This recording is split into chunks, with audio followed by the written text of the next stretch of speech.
Pod leader. My goodness me. Oh, we'll get there. Pod leader. Private panel. I'm on Sex Watch. Hey, do you want to wear that top? It's good. It's round. Where are the bobbleheads? Mr. J. Ira Tulip. Hi, and welcome to Pod Leadum. That's Top Model. Spelled backwards. So sweet. So wholesome. It's my cover girl Top Model. Great. Good. I'm Hannah Jane Ginsburg, if you didn't know. And it's like fruity, these things. I'm JW Crumpin. From 13 to 7 to 5 to now, 3 is like crazy to me. And I'm Alexander Price, and if my fortune cookie could say one thing, what would it be? Guys, we made it. We're here. It's the end of everything, maybe. Yeah. Our sanity? Sure. We're at the end of the most iconically despised cycle, and I don't know. I think we've both had more fun and less fun than ever before. We did it together. Yeah. We're talking Cycle 9, Episode 13, as it is always known, so it shall always be known, the girl who becomes America's Next Top Model. I can't wait for the cycle where that's not the title, and there's just a fury that ignites within us. You mean next cycle? I'm pretty sure next cycle. Uh-oh. It's just called like Michael Kors or whatever the fuck it is. But let's look back on the cycle. Whoa. Guys, how many different types of blonde is Chantal? The show doesn't seem to know where Chantal is from. Thank Or you. who she is. They say they forgot that Jenna's forgettable, but really it seems like they don't remember Chantal. She's both a beach blonde, a California girl, and also a bubbly blonde from Texas. She's a bubbly blonde and a Barbie blonde, who the judges wonder if she has what it takes to become extraordinary. And in the meanest editing that I have ever seen on the show, they cut to her sexy lime popsicle moment. That was cruel. Yeah. Unnecessarily cruel. Yeah. They also are cruel to other girls because in this they do a montage of losers that say, and some of them never got off the ground. Cut to Mila, Victoria, and Janet. And they also cut to Janet trying to hide her underwear. Also, they say some exceeded expectations, and the people they choose is very suspicious. Interesting, right? Because it was Lisa, Jenna, Heather, Chantal, Bianca, and Celicia. And I'm like, some of these storylines are that they were great from the beginning, the apparently. whole time. Yeah, and I get that they're just like, here was the top 6. It's kind of funny to me that we get a montage of 9 of the girls, but sorry, Kimberly. Sorry, Ambrielle. I'm a little not surprised that they didn't show Ebony because the show wants us to forget that they destroyed Ebony as a person. Can Celicia prove that she's a model ready for the next level? She kind of already has before the show, so sure, probably. Jenna is described as a photogenic tomboy with a sarcastic streak, which is actually extremely accurate. Yeah, I was about to say. But can she turn on the charm and prove she's here to win? Remember, she's homesick. And not charming. Find out tonight. Right now.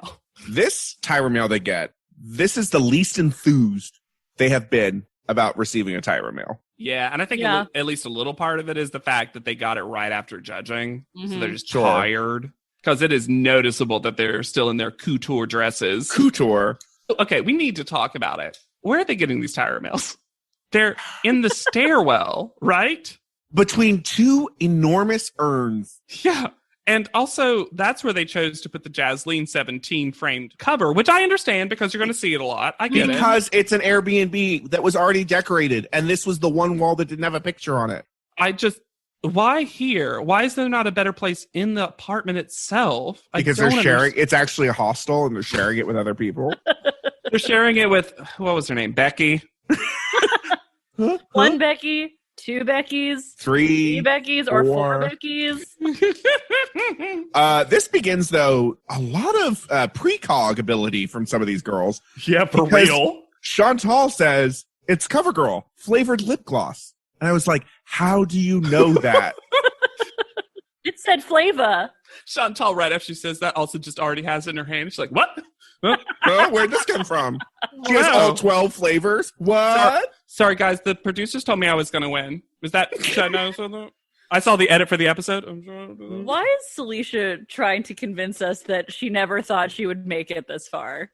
Where does this impulse come from? I don't know why. And I get that it's like a general thing you say. Like, we all get how TV works. If any of the three of us made it to the end of something at some point, we'd probably let the producers have a moment because we'd be like, wow, I can't believe it. I never imagined my way at the end. Even though I'm like, but also this group of girls has constantly talked about how they imagine moments. We get a sepia-toned flashback to Chantal and Celicia talking about how they're going to be the final two. Yeah.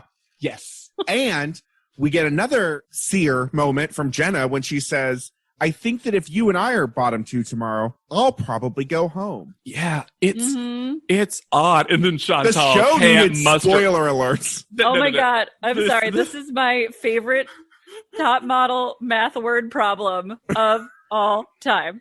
It's hard to think that two of us will be in the bottom two. Only one of us won't be. Also, I love that after Jenna talks about potentially going home if she's in the bottom with Celicia, Chantal can't muster up the energy and the empathy to say that she might be in the bottom too, because she's like, who knows, guys? Maybe I'll be in the bottom. And then twirling her hair. Like, no, you don't think that at all, Chantal. When she does her top model math, she's like, well, I'm not going to be in the bottom two, so there's only two people left? Hey, guys, I just thought about it. When I get first photo, both of you are going to be in the bottom two. We head to the photo shoot. Welcome to paradise. Now, let me ask y'all a question. Is this paradise because Brent Power is there? Immediately, I thought of you. Okay, so because Mr. J says JW's favorite phrase, which is, as you can see, we are here with Brent Power again.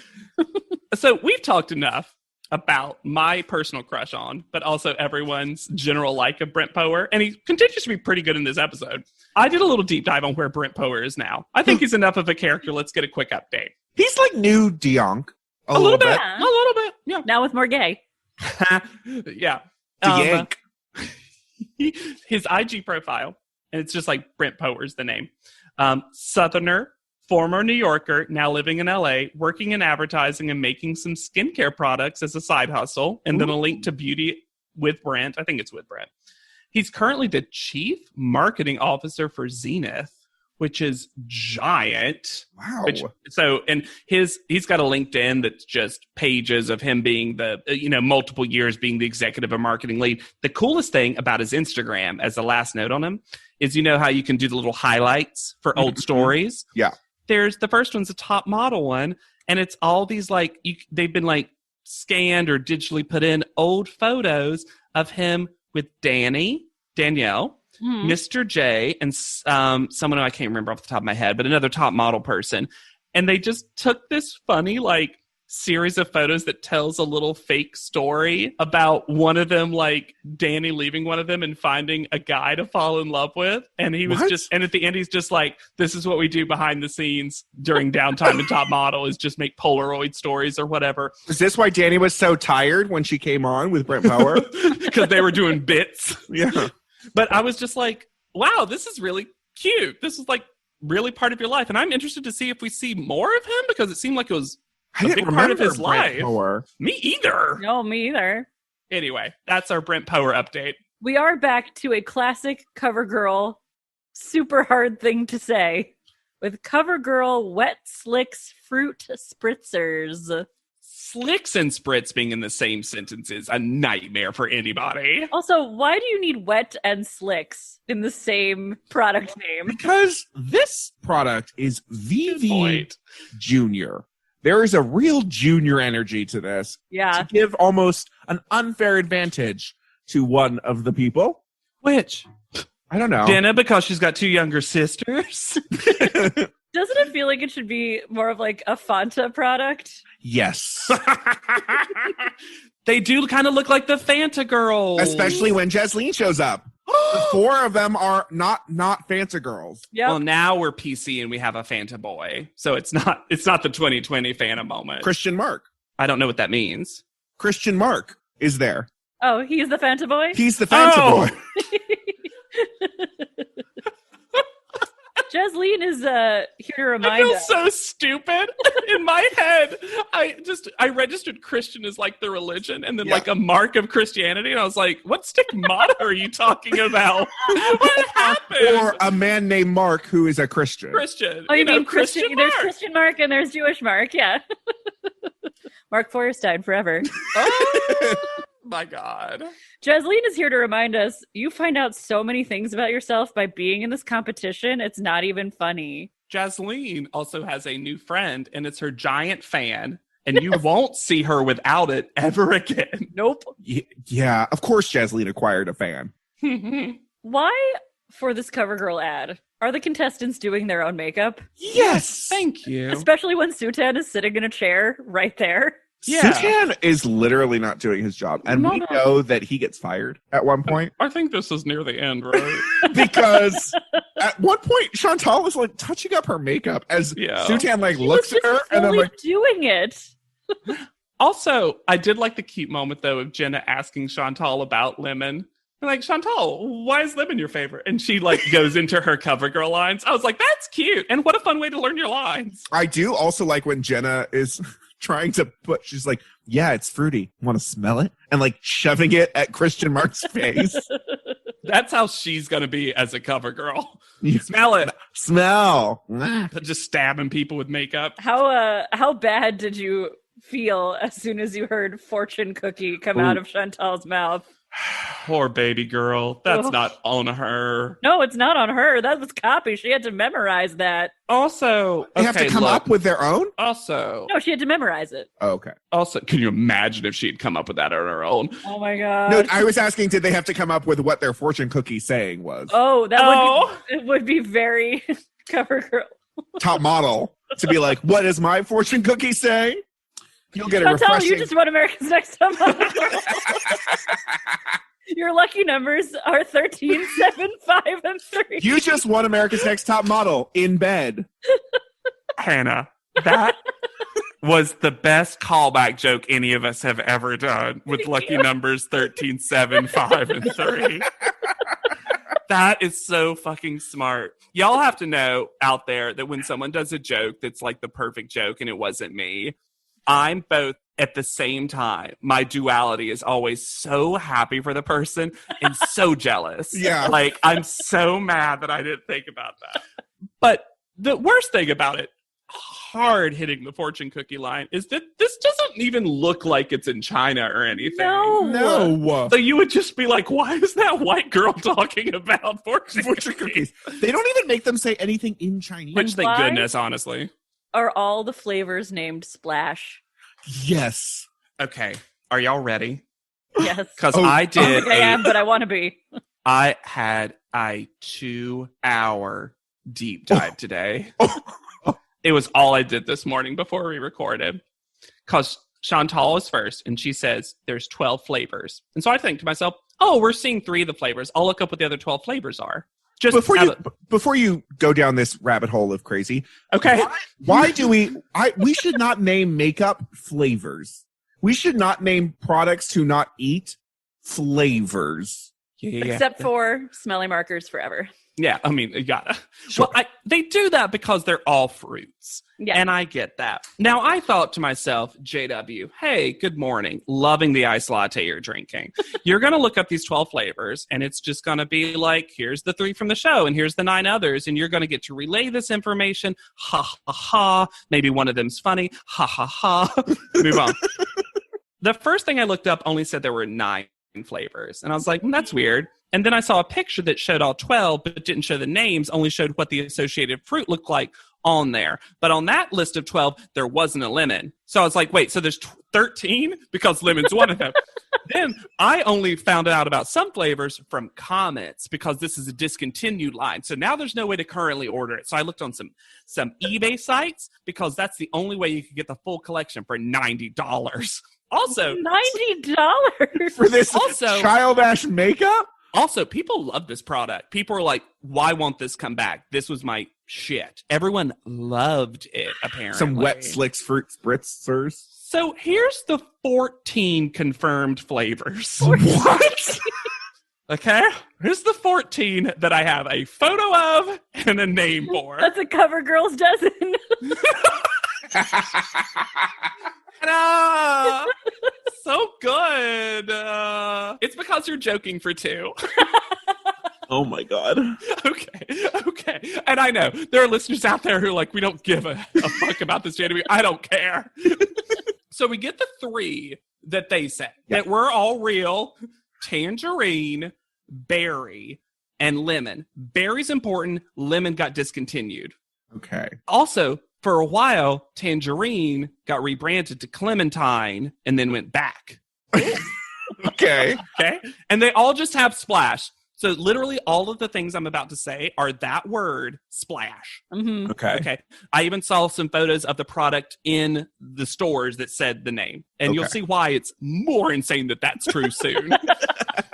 Then you get raspberry, strawberry. Now keep in mind, strawberry is one of the 3 berries that are in berry, which is what Jenna did, even though she only eats a strawberry. So why not just do strawberry? Yeah. Anyway, raspberry, strawberry, blackberry. The next one's one of the most popular ones, cranberry. But people said it was the thing. Ew. Guava. Stop it. You're not even ready. Watermelon. Okay. A classic. Okay. Lychee, which that was the one that when they showed the product and not the name, I was like, what the fuck's this pink ass fruit? Grapefruit, which is the hardest to get. Nasty. Mm-hmm. Yeah. Papaya. Okay. These last 2 are real, I promise you. Caramel apple. Ugh. And it's called caramel apple splash. And then the last one, the rarest among them all. The one splash to rule them all? Fig. Again, tangerine, sometimes clementine, berry, lemon, raspberry, strawberry, blackberry, cranberry, guava, lychee, grapefruit, watermelon, papaya, caramel apple, and fig. JW, if you ever commit to a pet and you don't name it Fig Splash. What the fuck does that taste like? A figgy pudding. Like, but I can't tell you what a fig tastes like. A fig Newton? Yeah, but that doesn't have a taste, really. Oh my God, that's so good. Fig splash. Girls, And there might be more. There might be more. Berries have the courage to be a fig.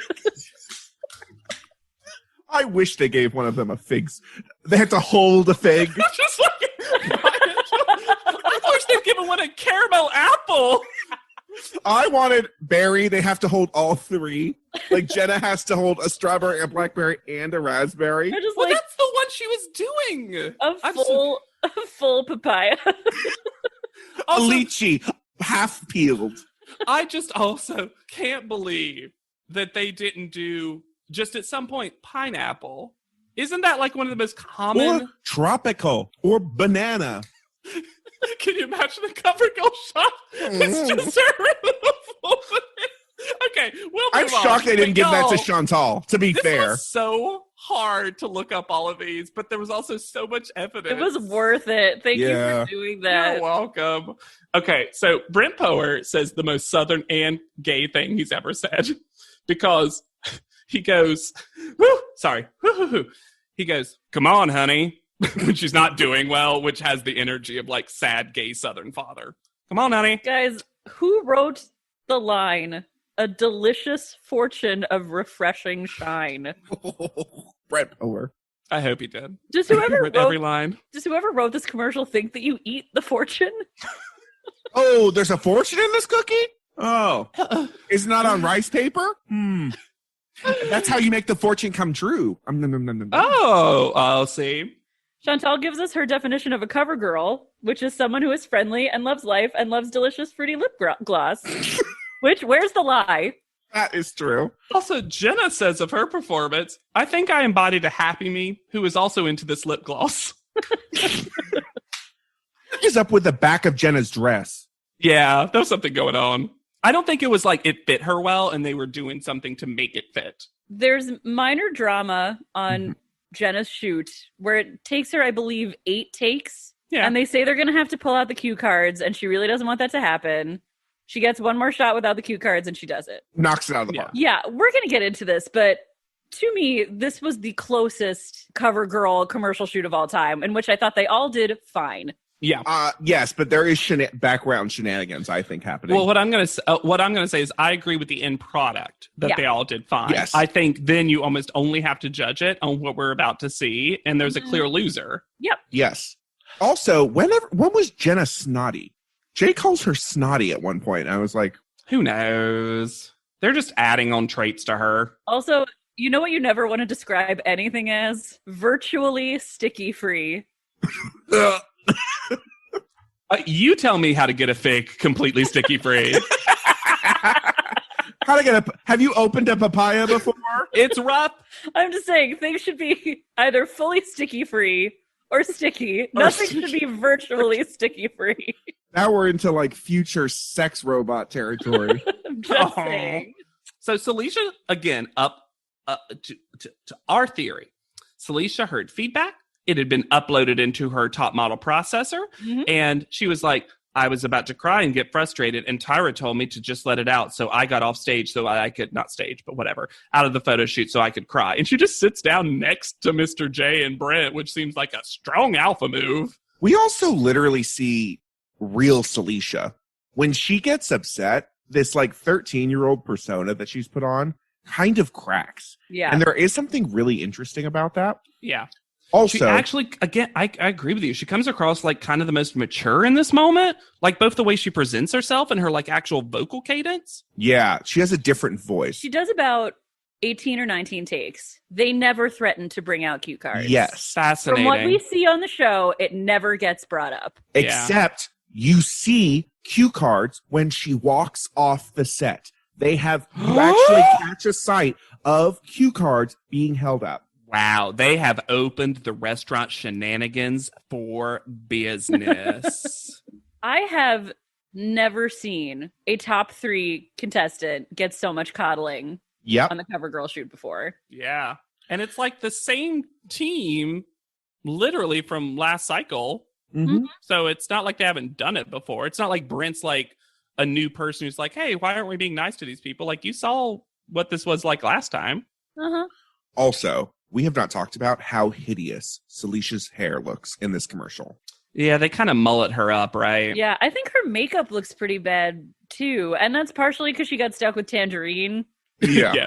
Orange wasn't... I'm so glad they at least, like, put some purple eyeshadow on her, which is a little bit more her color, because the orange was...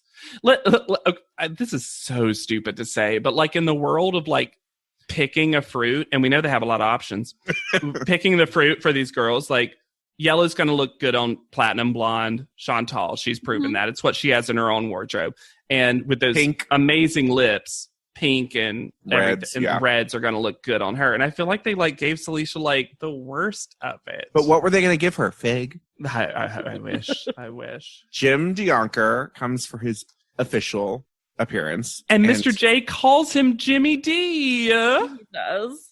His hair is so bad. What happened? This is a bad haircut. He got a bad haircut. He had a bad haircut. But he makes up for it with shading Celicia so much that I'm surprised she could walk.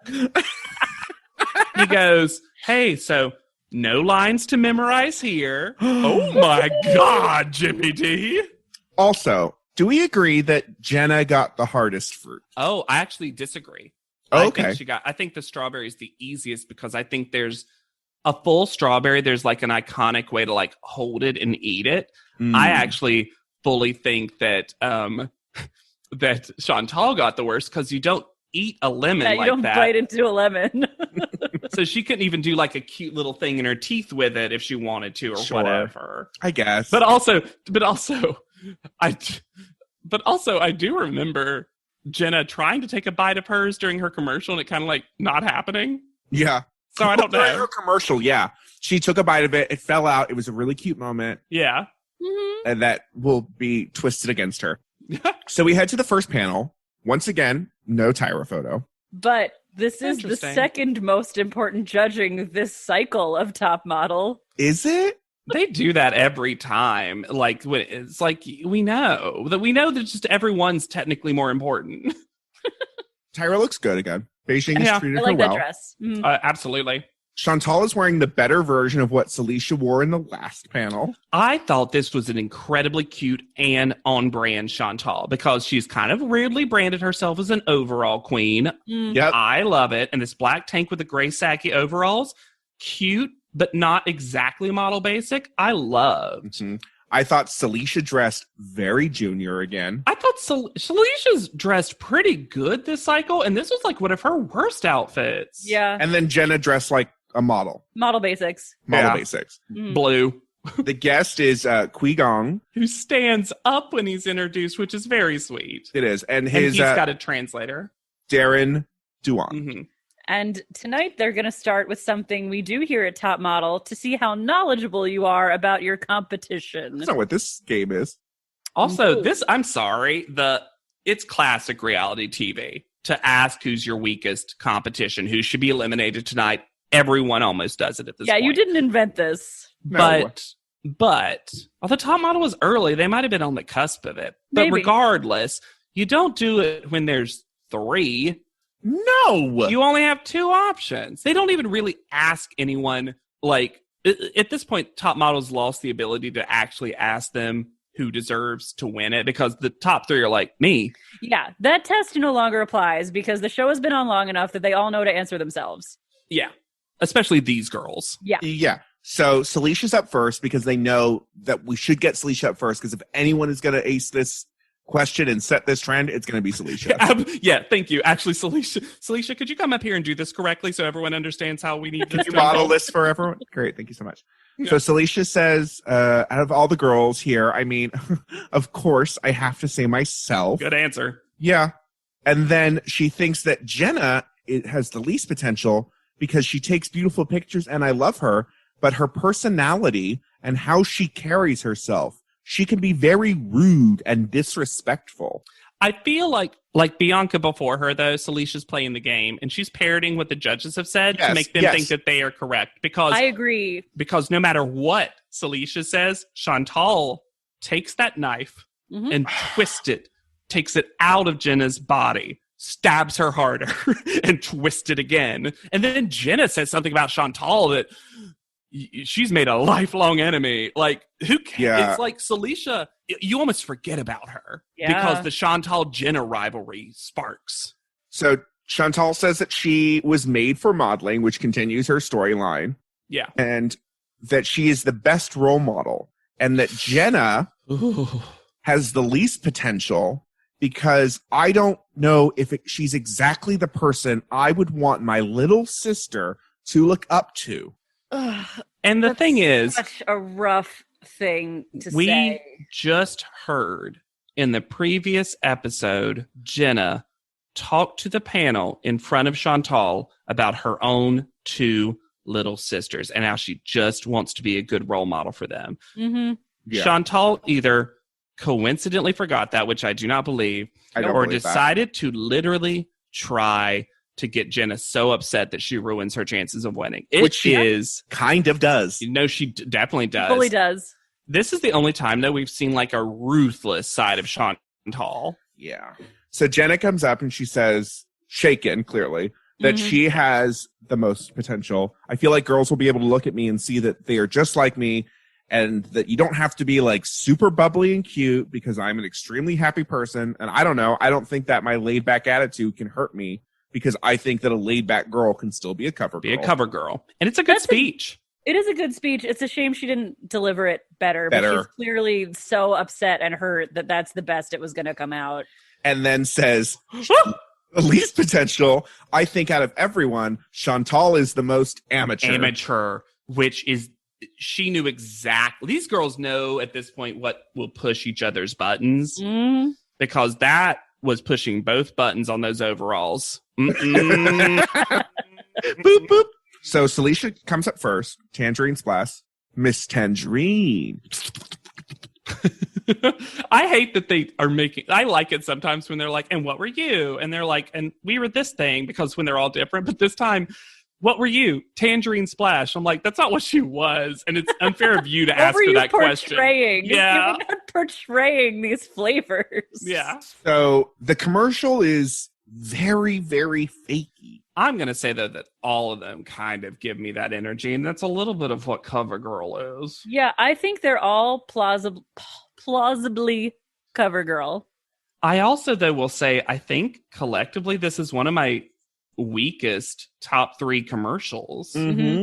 I don't know. There's none of them that, like, are great. Like, you know, last cycle, I thought Renee's was amazing, despite the end result of that judging. Yeah. But all of these, I was like, okay. So then we get some ADR and nonsense where she's, it took 20 takes to get the lines right, but then no mention of cue cards. And I don't know if this is the girl he says it to, but our guest judge says, through his translator says, the translator says, you make him believe that a piece of fruit is delicious. It was for this one.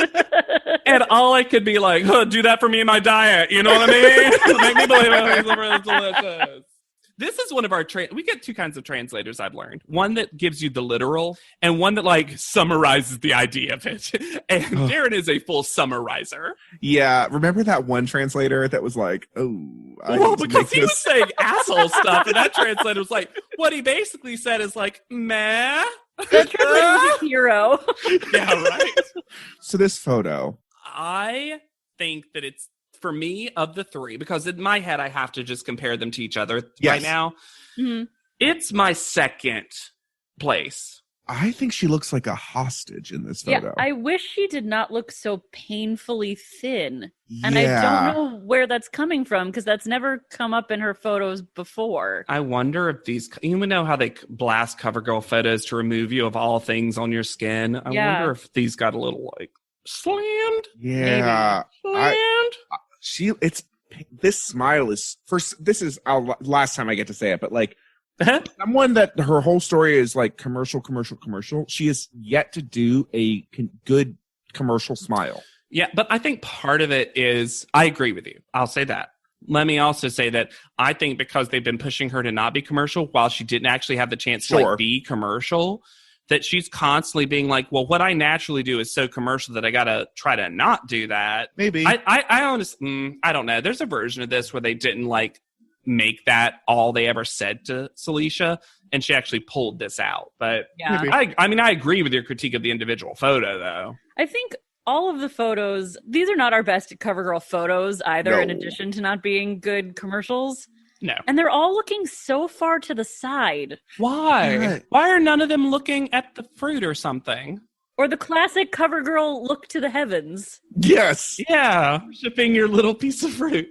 I also think part of it is the fact reaching for it. Reaching for the fruit in space. We're going to digitally put the fruit into the photo.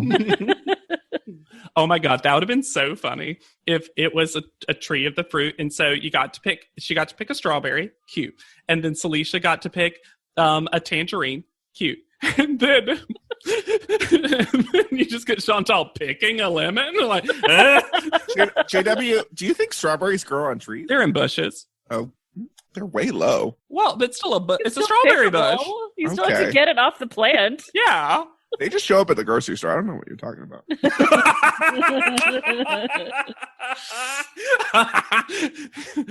I only pick them out of aisle 2. That's where I pick my strawberries. Chantal is next, and I think she comes across a bit like a bad Janet trying to pretend to be a good Janet. Yeah. I can see it. Yeah. I don't know, y'all. Something about Chantal's delivery is the most fake somehow to me. Yeah. She's not good at speaking. She's not. And she's never been that good of a speaker in person either at the panel. So this isn't like new stuff. No. Nigel straight up tells her technique is bad, but she's charming, so it doesn't matter. Jenna. Yeah. It's so stupid. I'm like, but it does matter because she'll be hired to do a commercial. Mm-hmm. Yeah. I'm sorry. This photo, there's something. It's like she's trying to run away from the lemon. It's an improvement on the last one, but that is literally saying absolutely nothing. Yeah, when they flash to that little house on the prairie moment that she had, which was also in yellow, which was so funny to me. I wish they just photoshopped in a little lemon like on her shoulder. Ah! Chantal's whole deal just becomes, you know what I'm doing? I'm taking these lemons and making them into Winterade. I was born for this. It also doesn't look like a lip gloss ad. No. It looks like a clumpy mascara ad. Oh! Sorry about it. Yeah, how come none of them got to use a product? Because the product was going to be on the second page of the spread. I know, but We still. didn't see them psychically throwing them out from their mind's eye. Guys, I think the CoverGirl ads have made us all stop being able to know what a real ad should look like. There's a product and it's floating.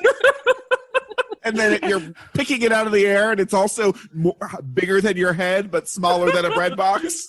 You know, a product. But also your art. Your modern interpretation of classic art.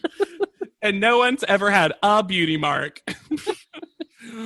Jenna is next. What the fuck did they do to her face in this commercial? Thank you. I don't know.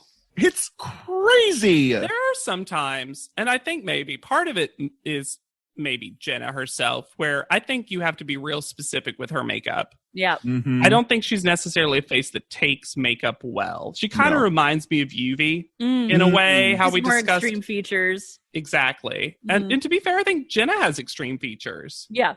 You know? And they fully gaslight her because they say that the bite was her making fun of CoverGirl. No. What are you talking about?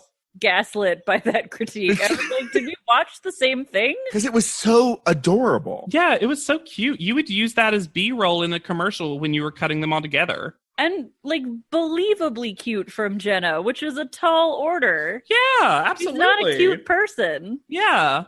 The photo is very sexy, and I think the best photo. I think it's the best photo, too. It is the best photo. Isn't it kind of funny that I feel like in the CoverGirl shoots now that we're starting a tradition I'll be interested to see if continues, where two of the photos almost have the exact same pose, and then one's radically different. Yeah. Just like how Natasha and Jasleen had the same pose, and then Renee's was full head tilt back different.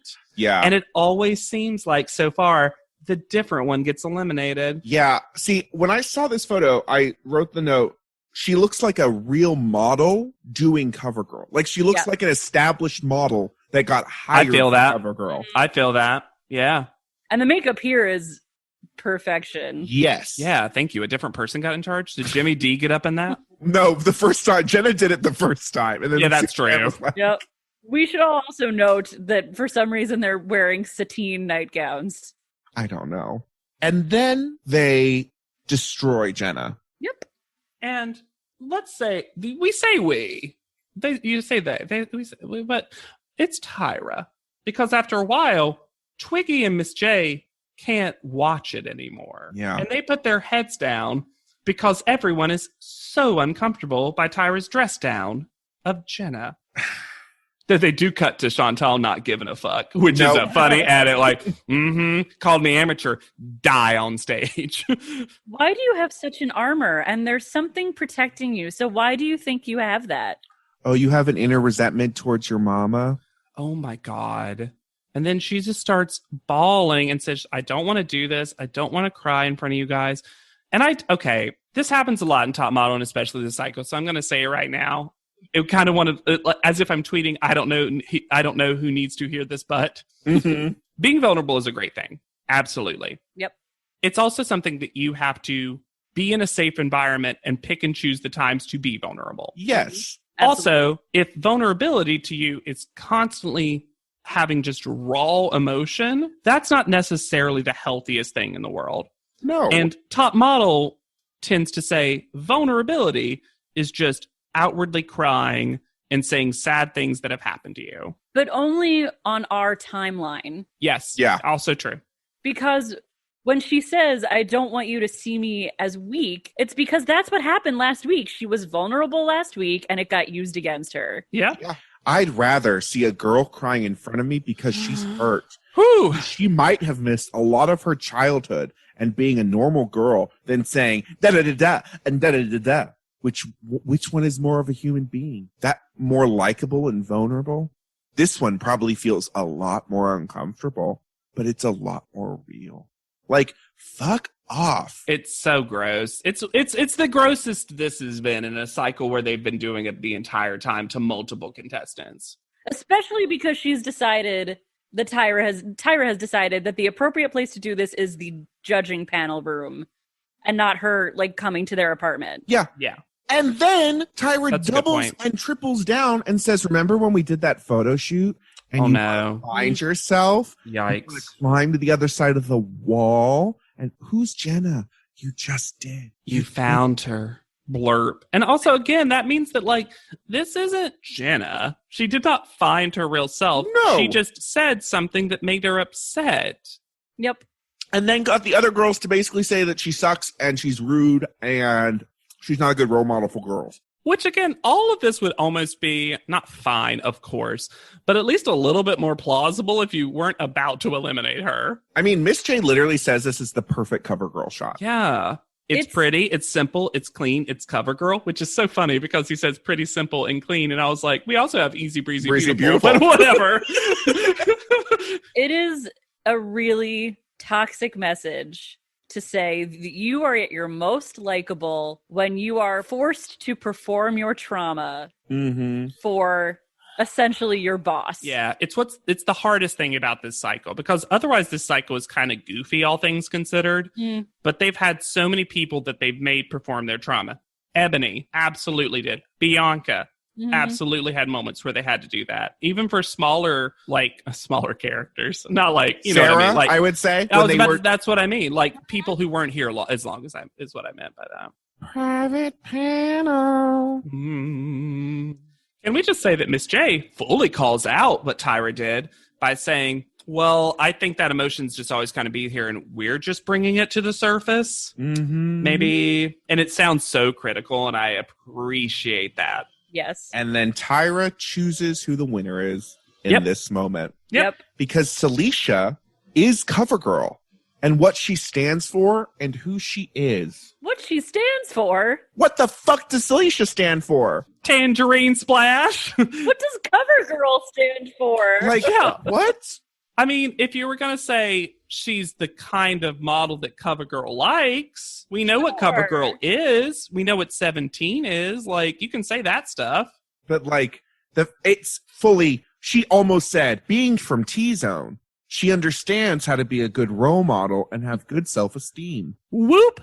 Seriously. Twiggy says that Celicia looks young and delicious, which was not my favorite. Oh, the designer and his translator are fully having their own conversation and going through the book. Oh, yeah, absolutely. And Nigel interprets what happened with Jenna as that Jenna turned around and said sorry, and I think she really meant it. So he's okay with her now. Because she said sorry to him. Cool energy. So, Chantal, because we knew this from the beginning of the episode, Chantal is called first. Wait, but before that, you knew it was actually called first? A statue of a lion. They cut to it for no reason. Also in slow motion? Yeah. And then, Chantal. And okay, let's say that this is also, for a couple of reasons, one of the hardest ones to watch, because from moment one, everyone is crying. Yeah. All three of the contestants, Chantal, Celicia, Jenna, are just crying. These young people are so on the edge of their emotions and all want this so badly. Yeah.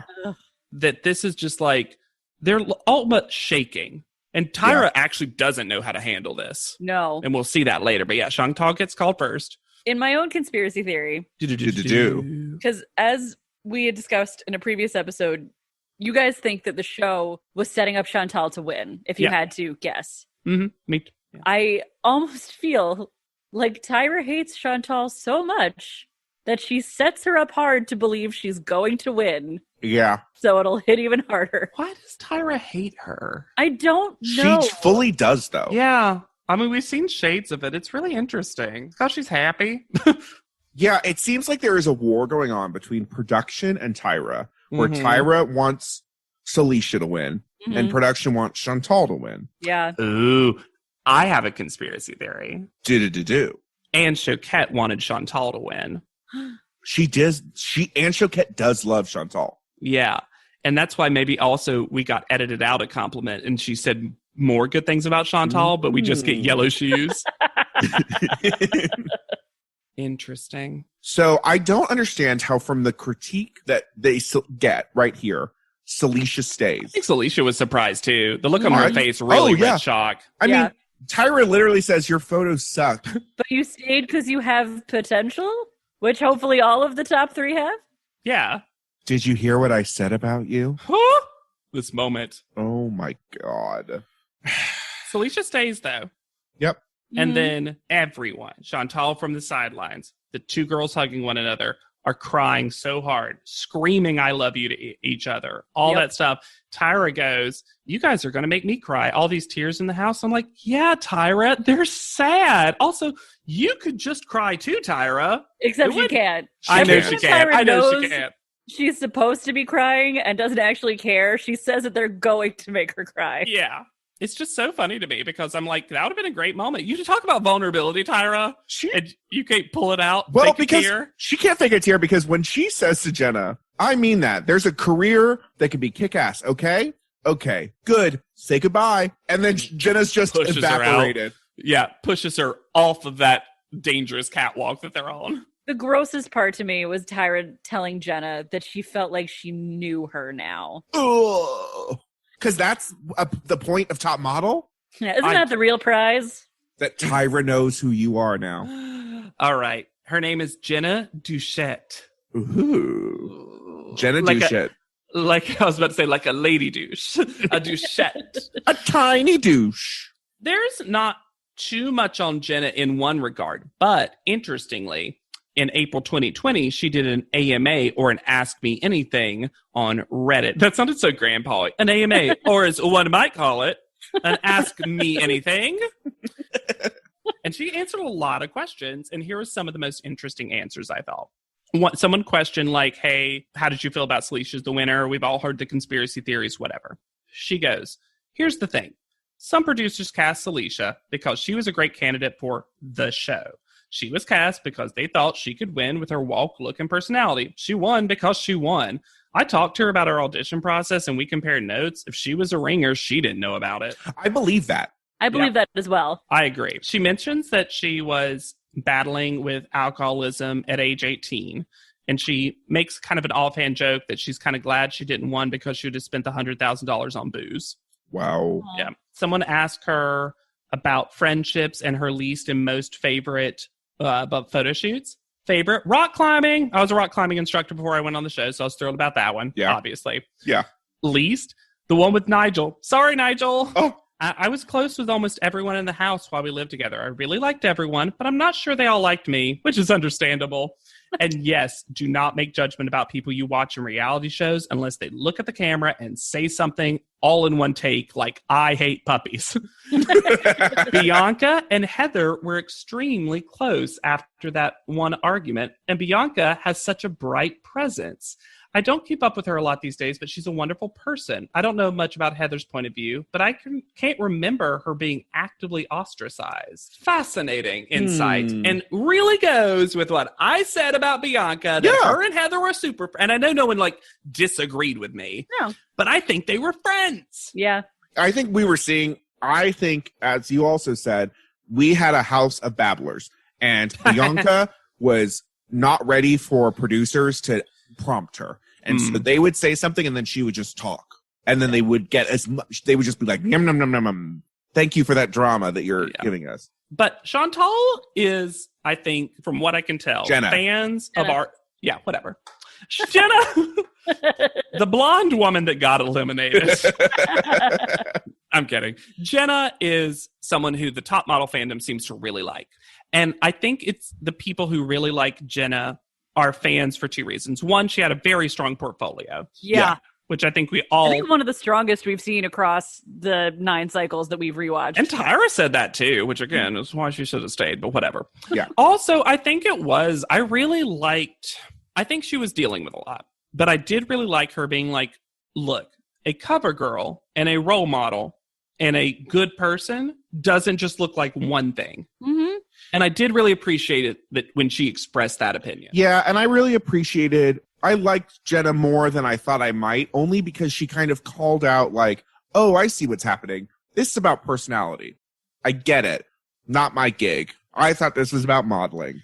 Yeah, for someone who was sort of hard-edged, she was also a little bit naive in a funny way. Yeah. In her approach to the competition. She was also interesting because as much as she was kind of told to us, and to be fair, some of the things she said told to be so sarcastic, she wasn't really funny. No. No. Like, I was like, we've had so many people who are like, Sarah was hilarious. Like, and she would actually say funny things. Yeah. Like, Jenna's one of those people that I was like, oh, wow, you found sarcasm and really made that your deal at 18 or however old you were. Yeah. Woof. Well, I mean, to be fair, I think I definitely saw myself a little in Jenna of like, oh, you have older friends and you're the like, you see yourself as older and more cultured and like, you know, like, so like, oh, I have to be sardonic and sarcastic because like, that's cool. And like, and then you grow up and you're like, oh, I was just kind of shitty sometimes. Like, and it's okay that I was a shitty person because I was a child. Mm-hmm. You're Quinn in that, is it College Yet, where she makes the older college friend and goes to that one party? Yeah, pretty much. Hey, Daria friends, are you out there? Alexander does a very good Sandy impression of Sandy saying the name Quinn. Quinn, why do you have that lip gloss on? It's so good. Ah! Welcome to our ugly home. Reddit is back for a historically hideous season. It's our 100th ugly house. This place is mayhem. That is impressive. And if these walls could talk, Do you cry a lot? I do. they'd have a lot to say. What in God's name is this pit? Don't get too close. You know, if you see the show, I'm a scaredy cat. Ugliest House in America season premiere Wednesday at 8 on HGTV. Anne Choquette, there's a baby sleeping in the next room. And Anne Choquette cannot wake this baby. What's up, ladies? Congratulations. What's up, girls? Hey. I'm so happy that we have the two of you here. Chantal, you're my favorite. I also think I'm not going to introduce you to this person beside of me, but she is going to be in charge of you.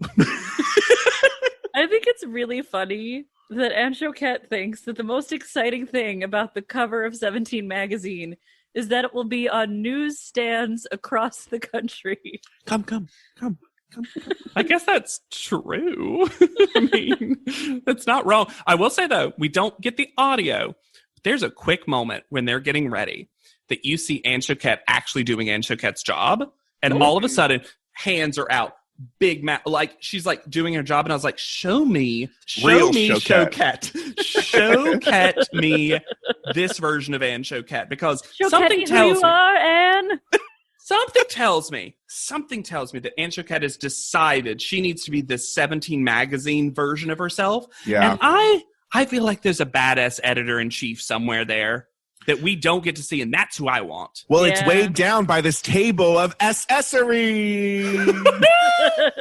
They're not as bad as last cycle. There's just so many of them. Are they always... Okay, I've never read 17 magazine. Are they always just selling accessories to people? It feels like that's all they're selling. Is it a subsidiary of Claire's? To speak to your Choquette me your real self moment. Yeah. It was nice to see her get excited about a Ferragamo dress. Yes. And it really put last year's pink hoodie into perspective. Yeah. Yeah. Yeah, Anne Choquette definitely knows fashion. Uh-huh. Anne Choquette is just Atus's daughter, I think. That's what we're learning, right? The photographer is Stephen Donnellian, who is just Eric Idle playing a photographer. Oh, yeah, for This sure. Steve Coogan character of a person. Yep, Yeah. absolutely. Ugh. The editors are loving this last two standing sepia clip, Oh my God. which, I mean, is the perfect clip when these are your final two. Yeah. They should have just made all the girls say that to every other combination of women. Can we get the next combo? All right. Celicia out. Jenna in. Say it Chantal not out. sarcastically, Jenna. Say it for real. So they head to the Forbidden City. Well, they're Forbidden City adjacent. Adjacent. And they're going to do both the most elaborate and least attended runway show. And also the longest runway. What the fuck does that mean? That's got to be In put the into. world. Yeah. With What point? 500 extras. I love that they called them extras. Because what do you even think the girls thought they meant by that? Like, they're like, what? I thought, and also I think they thought that there was going to be like, the stilt walkers. There was going to be more of those. Yeah. People. Yeah, absolutely. Also, were these just the people who would usually be the audience of the fashion show? I hate this fashion show. Normally, I'm just like, Alexander, hey, what a strong word. I'm absolutely on board with this. This is, one day we'll have to rank just the finale shows, like objectively, the show itself. And this is going to be a rough one to not be at the bottom of the list. This is nearing Screaming Bride ghosts. Yeah, but is that the bottom or the top?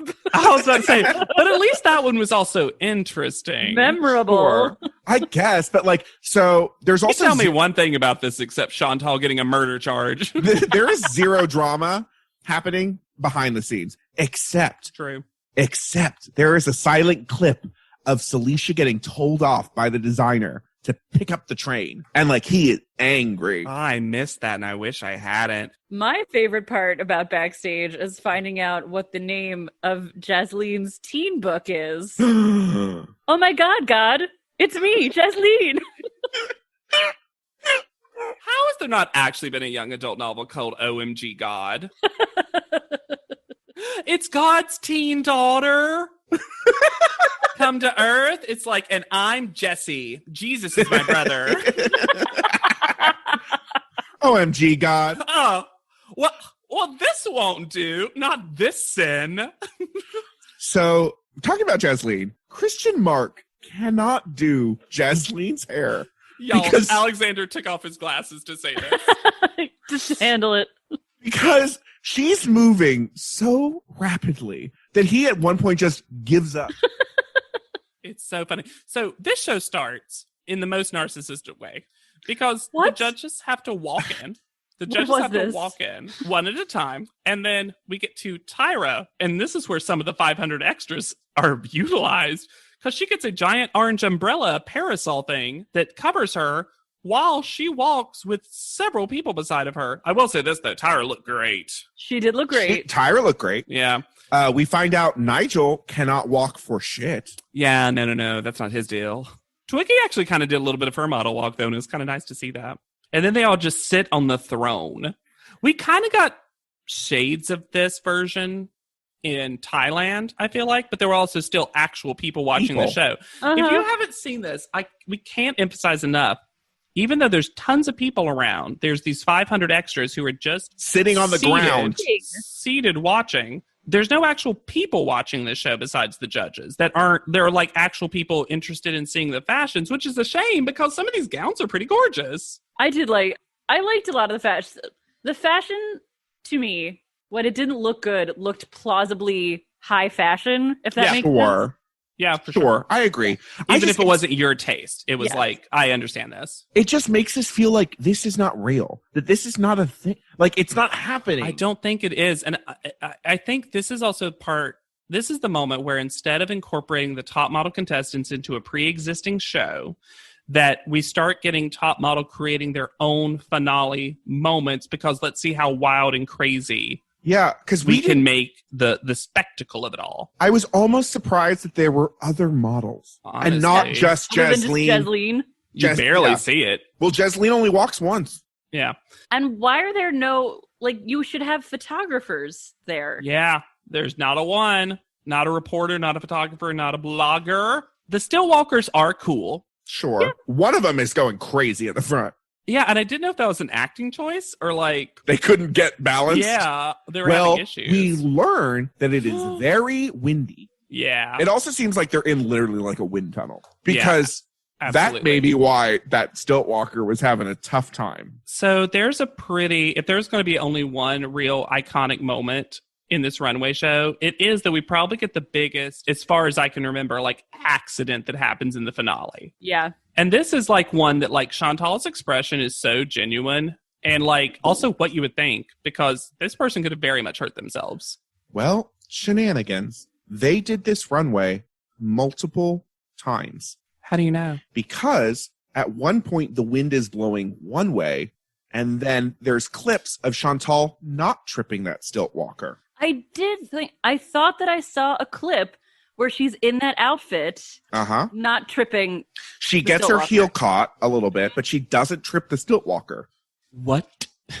Yeah, they made them walk multiple times because, of course, they could. Which because makes sense. There's no one at this stupid runway show, and weather was not on their side. That is fascinating. And perhaps the worst part about all of this is that we have two supremely average walkers. Yeah, they're very equally average. Celicia was a little bit better, I'm going to say. Yeah, but I actually think Celicia was a little bit better. I think it's funny that they gave her the bun again. And I was like, should the bun have been Celicia's makeover? I think once again, they were not fair with the dresses either. Like all of Celicia's were quite short and Chantal got all long dresses. I still think she's a slightly better walker, though. Yeah, me too. Yeah. No, I agree. I did love, there's a couple of small tidbits. I loved Mr. J describing this as 3 changes, 3 strong ones. Okay. They're all whatever. Always. Then you see the makeup artist who has a page called The Look. And the look says heavy liner, glossy red mouth, red contour blush. And that's the only information. And I love, if you're a makeup artist, let us know. Do you sometimes just get something that says The Look and it describes you 3 things in very general terms and tells you that's the makeup? Chantal also says, this is the last thing I'm going to do with ANTM. Chantal, you don't even know. We head to a new panel. I did think that the earrings getting caught while hugging was a cute moment. That was cute. And I think these two seem genuinely happy for each other while also very much wanting to win. Yeah, they've been friendly throughout the whole show. I did love also when Chantal was telling Celicia about the trip. Celicia says, "Did you stop? No, good." That's the real Celicia. Yeah. I kind of love it. I do too. This is the same Celicia of remember when she went up to like Jenna, whoever it was, and was like, oh, Bianca, of like, oh, did you do this? And she's like, no, and like, fine, whatever. At the Nigel shoot. Yeah. Where she switched. Yep. I like that Celicia better. I do too. I do too. So then this space is also then transformed into the to panel a nighttime outside judging room. And also, where did these 2 dresses come from? They're lovely dresses too. They look gorgeous. Yeah. I think this is the best Chantal has looked in the entire show. She I is agree. Stunning. Literally, this is the most gorgeous Chantal has looked. Mm-hmm. Fascinating. This judging room, I like the blue. Yeah. Is it a room? Should we call it that? It's an this arena. Judging atrium. It's a city. It's adjacent. I wonder if the Forbidden City ever realized that one day Cycle 9 of Top Model would judge 2 people here. Forbidden City is sentient. Oh, yeah. And did not approve. It's one of those behind the scenes things where they got like, you can be adjacent to the Forbidden City for 24 hours. And they're like, well, we have to use all of it. Yep. Okay. So there is, I'm going to give credit. I'm going to give no credit to the show and then all the credit to Tyra. And I can't believe I have to say that. They do Miss J now has the biggest fro that Miss J is going to have. Mm-hmm. And they show a quick little montage, Roseanne season 8 style, where they morph into one another. The time lapse. Yep. But the lighting is so different in every shot. And I was like, come on, Top Model. And then Tyra makes a good joke and lets it just happen, where she says, it's not the Jackson 5, it's the Jackson 20. And then moves on like you should. Sure. However, that's bad Top Model math. It's the Jackson 13. That is fine, but it's so rare that we get a good joke from her, Alexander. Let Tyra have it. Tyra also says, you guys have shown that you are the 2 strongest girls in this competition. If you have to say it. If you have to say it, and we only see 3 photos. This was cray. Introduced by Tyra as we are going to look at what we like to say your top model career. Never said that ever. But also, listen to that sentence. Yikes.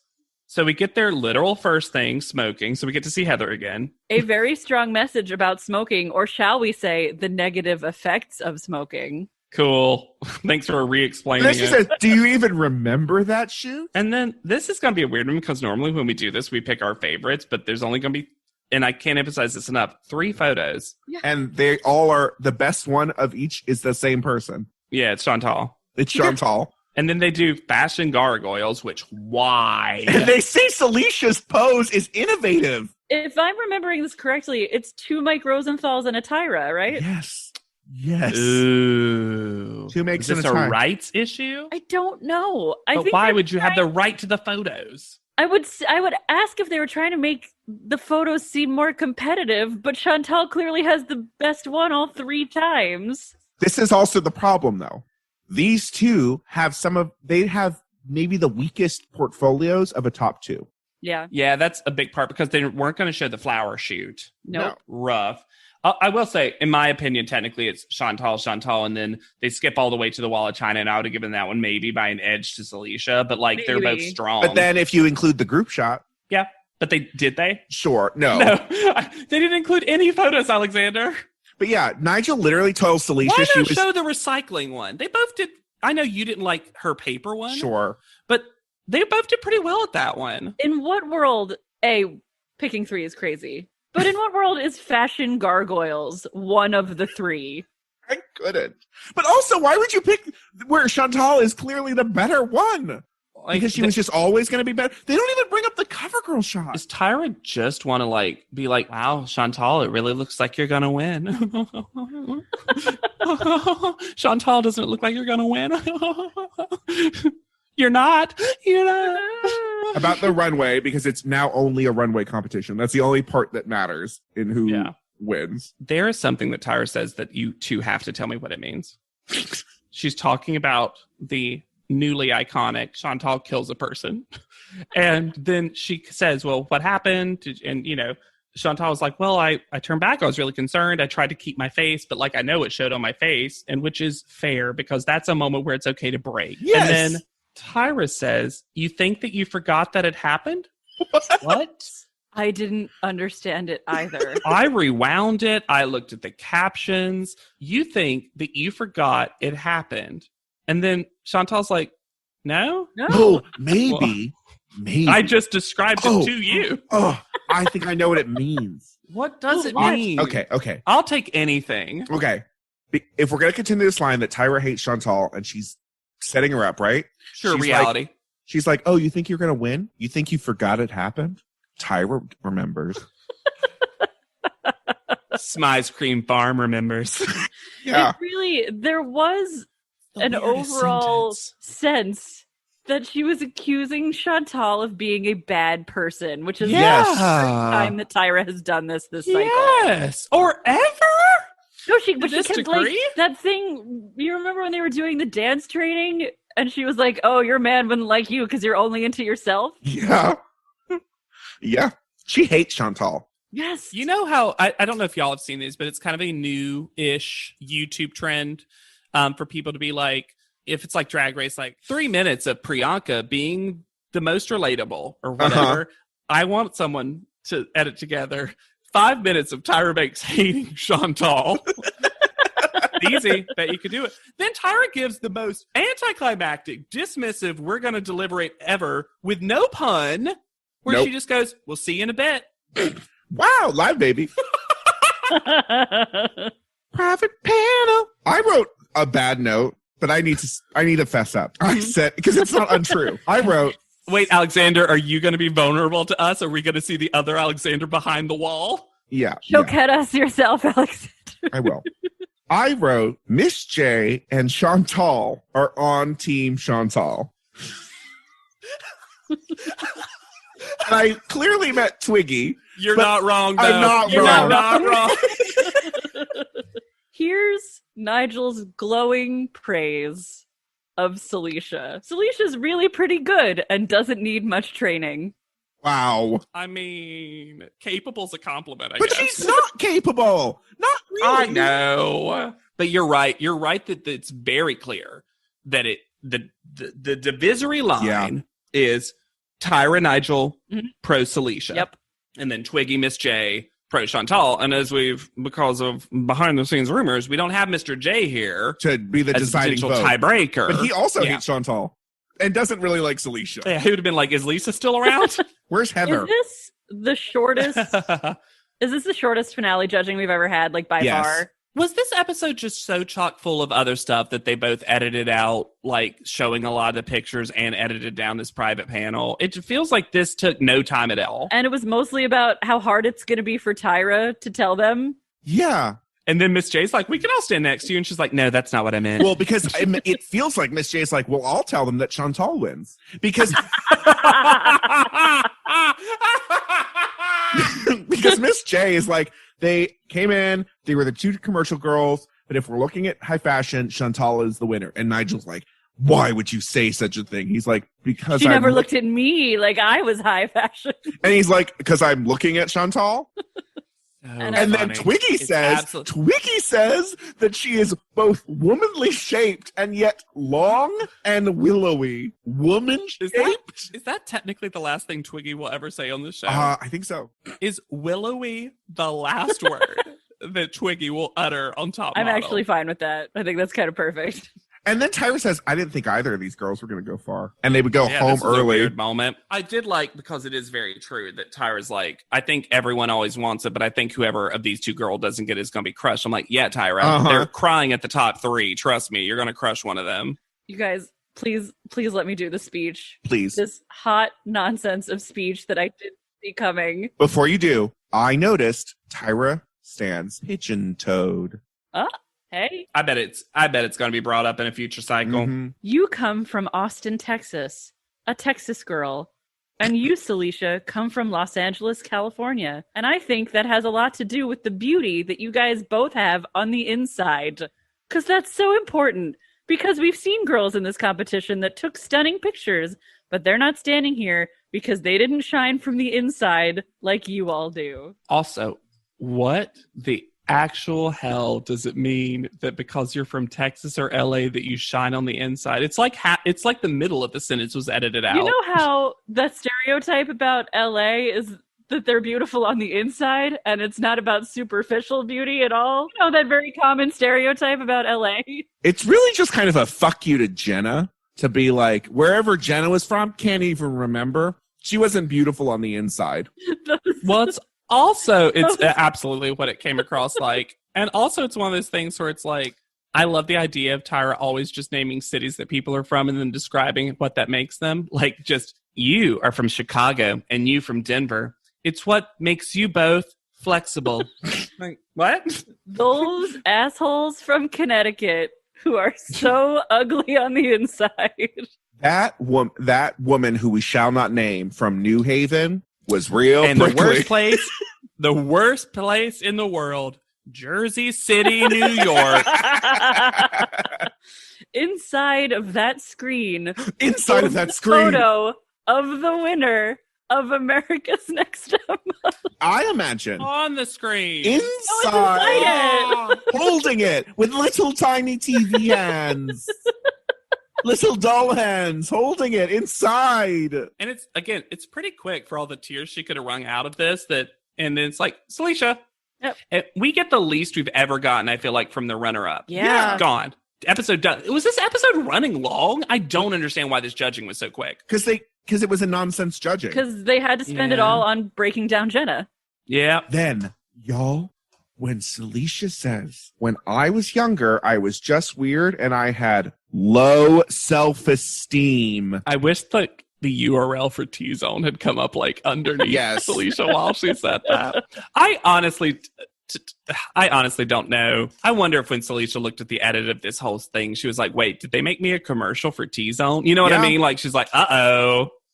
So let's talk about Chantal first. Yes. Both of them have pretty good updates, which is cool. Yeah. Most bizarrely, Chantal has a million names. Chantal's actually her middle name. Huh. And she's in several places, and I think you'll see why. I think that this may have been you have to choose a different name moment, because her name is Heather. I knew it was Heather. Heather Chantal Jones. I was going to say Heather. Yep. He looks like a Heather. Which also means that her name is Heather Jones, which might be one of the most like basic names we've ever had. So Chantal's good. But she's now gotten married, so she goes by Chantal Jones Griffiths. Okay. But sometimes goes by Heather Chantal Griffiths and loses the Jones, maybe. I think there's so many different versions of her name floating around. Her Instagram is Shanti Griffiths. Cute. So A new name. Yeah. Yep. And her profile says, trying to be the best mama, wife, and me possible. NYC with PMA. I don't know what that stands for, actually. Always with love, host of Tough as a Mother podcast. And I looked up the website, and it's a lot of interviewing mother stuff. So if you want those hot tips, Hannah. No, I'm pretty sure that I've been getting ads for that podcast. Good. Oh, my God. Listen to every word. On my, Candy Crush interstitials. Nice. Also, and hey, okay, this is great. Link to a petition, and I clicked on the petition, and it's a Justice for Elijah McClain petition. Okay. Nice, Chantal. Good. Didn't necessarily get the activist vibe, and I appreciate that. She was in the I Got a Feeling Black Eyed Peas music video. She's also... That is hilarious. Wow. I know.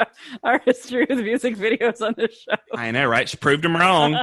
She also got featured in Cycle 11 as one of those top models in action.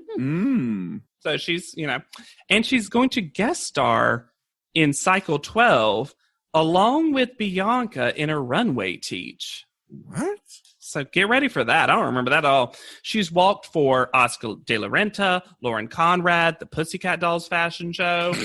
And she's actually has a listing of a lot of stuff. It seems like right now she's really focused on motherhood. Sure. And she's got some gorgeous, natural motherhood photos. It's actually really worth looking at some of the cool photos that she's done recently. And she's got one very amusing listing of a modeling shoot she did because she modeled for a magazine, called Farmers Clothing in New Zealand. And I just like to imagine it's that cover girl thing with the yellow and the scrunch nose. Yeah. They're like, you want to use this? I would love it if there was a law in New Zealand that you have to be entirely accurate when you're naming a magazine. Yep. This is just Farmers Clothing. And then let's talk Celicia real quick. Yep. So no matter how much you as a listener, one of us, dislike Celicia, she doesn't care because Celicia has, I'm going to go out on a limb and say, top 3 careers of any of the people we've listed. She books? She books and is booking. Her name is Celicia LaShawn Stowers. Okay. And she mostly goes by Sal Stowers now, which is kind of nice. Yeah.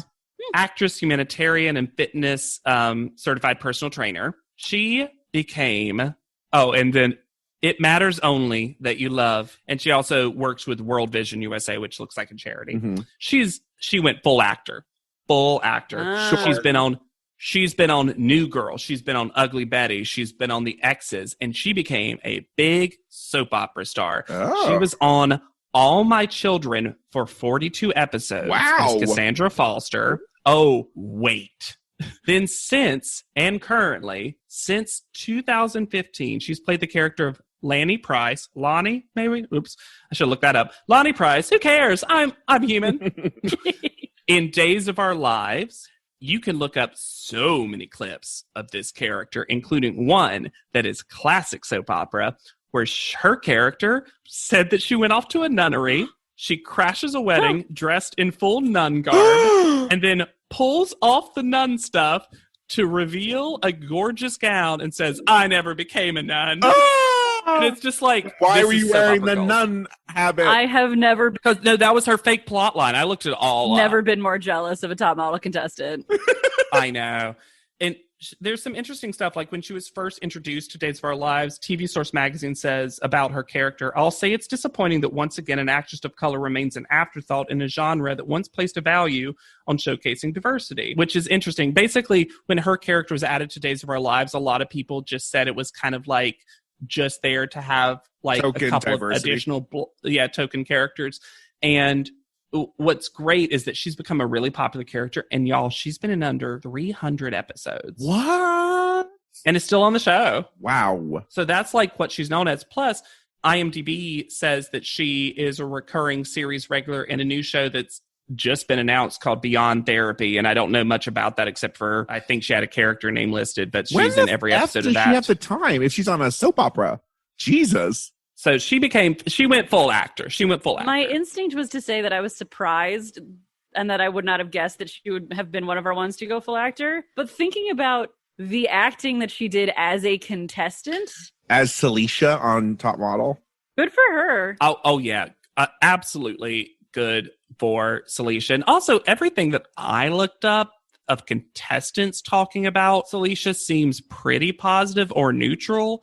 And also, very few of the contestants seem to think that she was like in on the conspiracy. Maybe I just didn't see one that revealed some information that I just don't know. I think that tracks with how the show presented it. I think so too. I think when she was in the bottom, she was, especially against Jenna, she was actually pretty worried about going home because Jenna was the strongest of the three. Yeah. Oh, absolutely. And I'll say this. It's a weak top two. Yes. Yeah. Which the show clearly knew.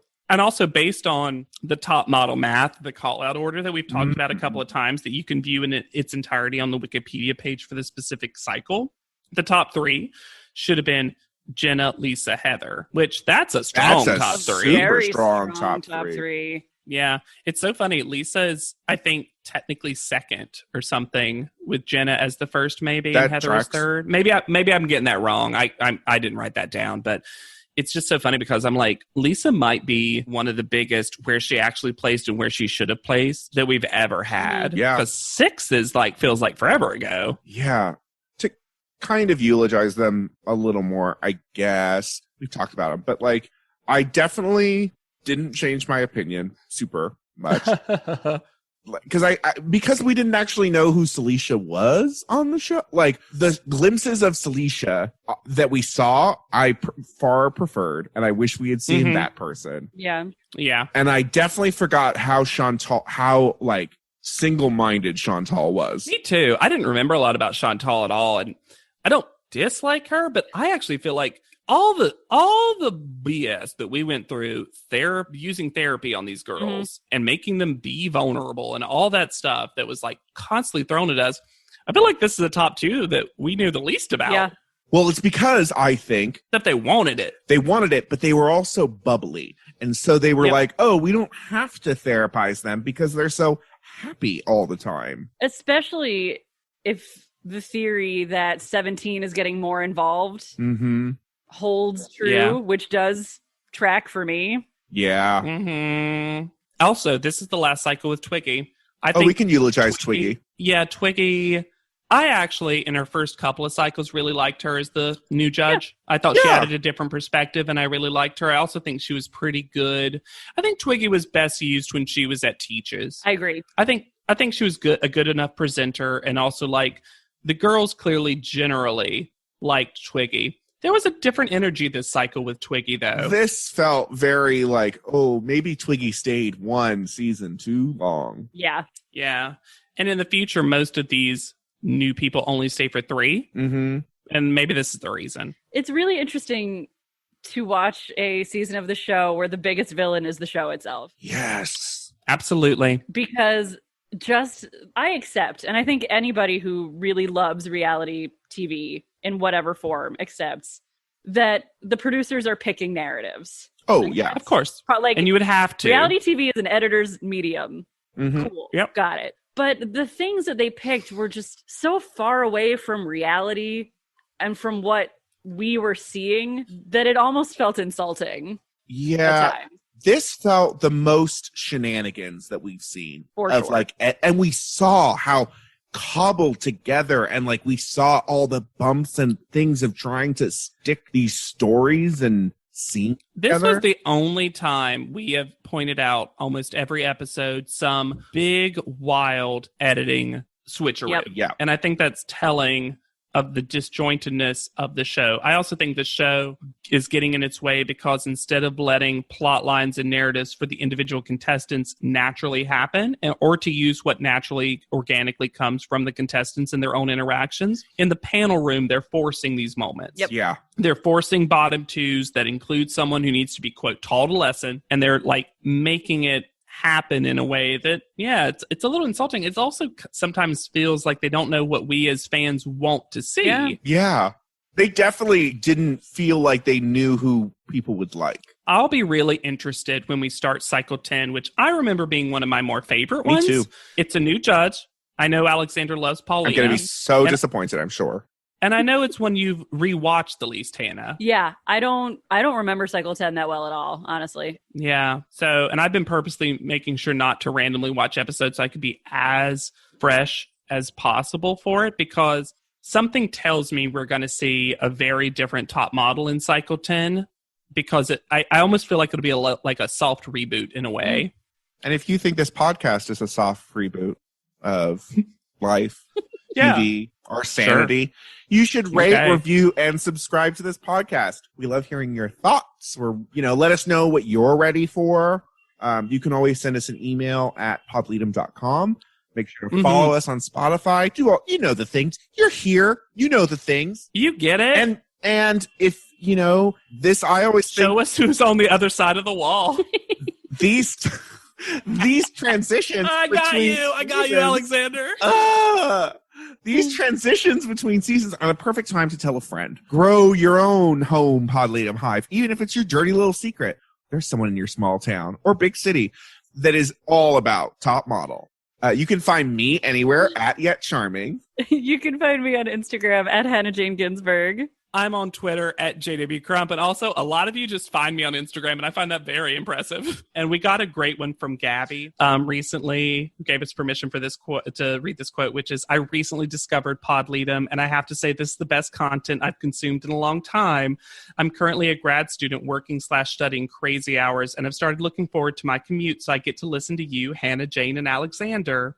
Thank you for bringing so much joy, and I cannot wait for reviews of Cycle 10 and 18. The little teasers of, hi, I'm Laura, have made me crack up already. Cheers to you all." So Gabby's looking forward to Cycle 10, which is great. And be like Gabby and make sure to use the hashtag PodLeadum anytime you post so that we can... That's right. We can get those messages and maybe share it on the air. Who knows? We do what we want. Easiest way to say them. I feel like you can tell. You can tell a real Podleadum fan when they say Hannah Jane. Yeah. But no one, we always say just Hannah, but you don't mind, obviously. So don't feel bad if you've ever just said Hannah. But Hannah Jane is sitting on a lot of resentment. Oh no! I'm kidding. So for Podleadum, I've been Alexander Price. I'll be Hannah Jane Ginsburg. And I'm Jane. That's what the J stands for. W. Crump. And we'll see you on top. Podleadum is not endorsed by America's Next Top Model, Tyra Banks, 10x10 Entertainment, or any of their subsidiaries. It is intended for entertainment and informational purposes only. America's Next Top Model and all names, pictures, and audio clips are registered trademarks and copyrights of their respective trademark and copyright holders.